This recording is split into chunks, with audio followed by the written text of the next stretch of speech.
Affairs. General, always good to have you on the show. All along, Russia has been asking for some guarantees, and at the top of this list is for the alliance to agree not to admit any more members. So we're talking about Ukraine.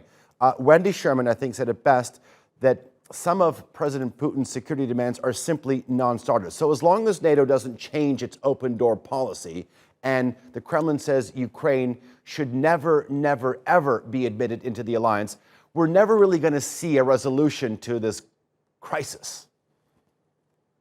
Well, that's true. I think people need to understand the deep-seated paranoia that the Russians have about Western forces on their borders. That's why they've always had this buffer zone. In fact, Ukraine in Russian means the frontier.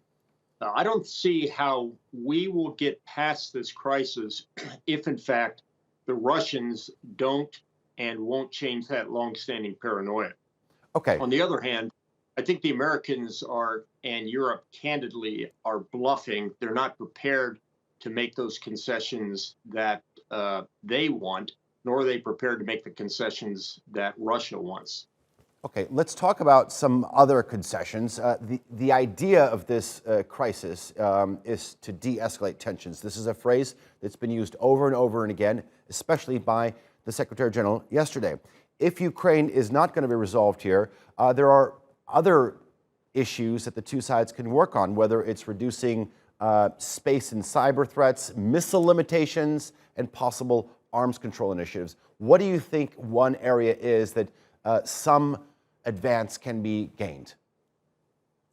Well, I think if any place can be explored, it would be the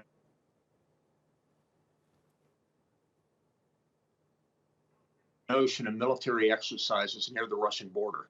It's clear that as the U.S. exercises in places such as Poland and putting troops, trainers inside Ukraine, it does antagonize and inspire that old, long-standing paranoia on the part of the Russians.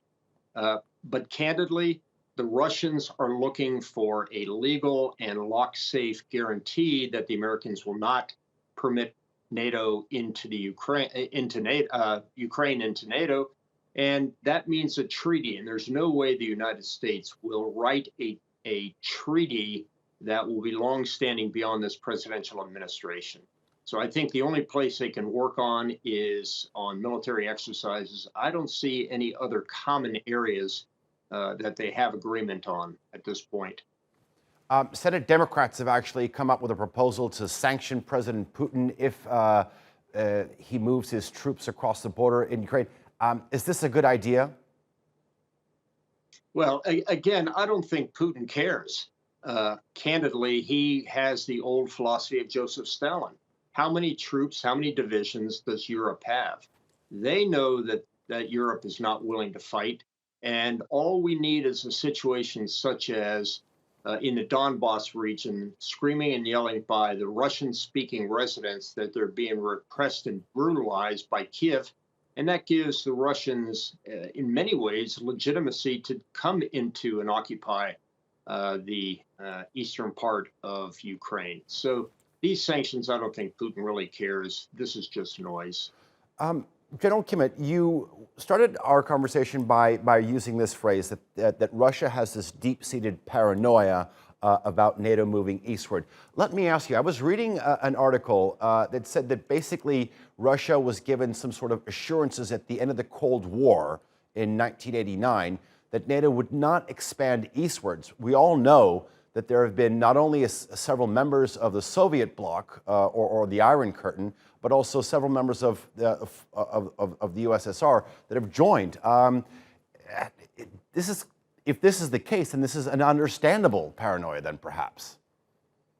Well, the real fundamental question is, do we think that NATO will ever attack Russia? Do we ever think that we're going to see troops from either the United States or from the western part of Europe taking tank divisions and attacking into Russia? It's a foolish thought. We know that will never happen. So the Russians may have a legitimate concern, but I don't think it's a reasonable concern. Okay, General Kimmitt, always a pleasure having you on the NewsHour. I do appreciate it.